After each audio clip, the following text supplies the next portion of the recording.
Child, it was so hard to get through the dialogue on this call. Disclaimer, it's gonna be shorter than short. Child, let's try to talk about it. But before we do, y'all hit the like button or subscribe if you haven't. All right, let's get into what we came here for. The mess.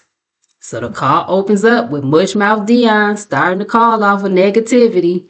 He said, man, shawty be tripping. She should have told me that they take more money off when you add money. Now that shows us how many bills he actually pays.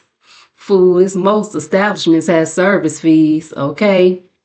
But then again, you may be a cash-only guy. Maybe your daddy should have took after you, and he wouldn't have this paper trail he's left behind currently on his ass. And Deon continued talking about how Sonya has been harassing him for the little measly $10 or whatever. He continued on with some more of his broke chronicles. You know, blown out tires, riding with people who don't even know how to read a PSI for the tire pressure, and running out of gas just going to pump up the tires. Child, a mess as usual. So Nesto got into his preliminary hearing. He said the detective doesn't have any evidence, and they are having folks coming into the police station corroborating stories and going off hearsay. Nesto said he has a bond on all charges except for the CP charges. He said he wished Miss Shirley was more like Sonya and did more research instead of listening to gossip about what he's been charged with.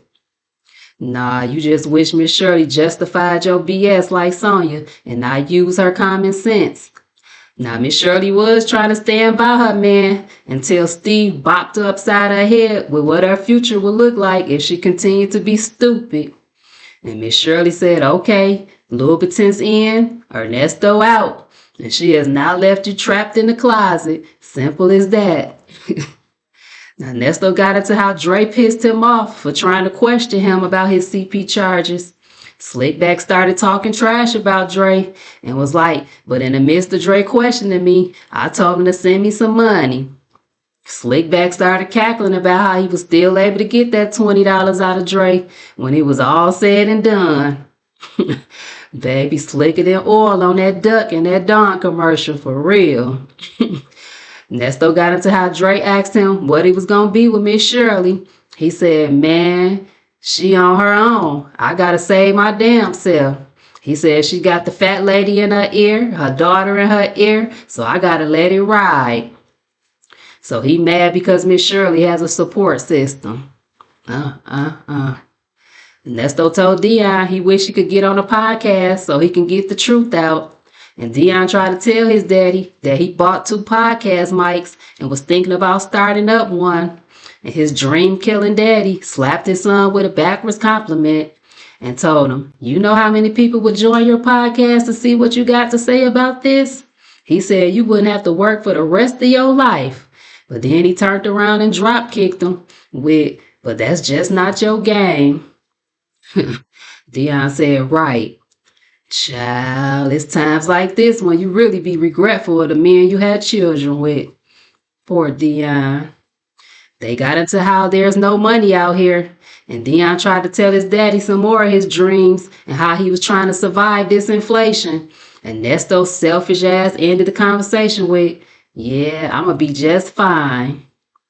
Lord, please send Deon a new daddy. All right, y'all.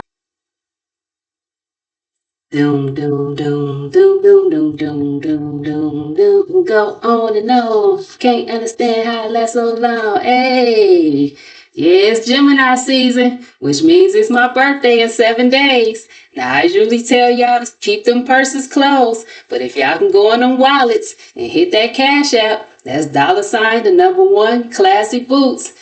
Y'all can buy your girl a drink or something. All right, y'all. Thanks for stopping by. Please like, comment, and subscribe.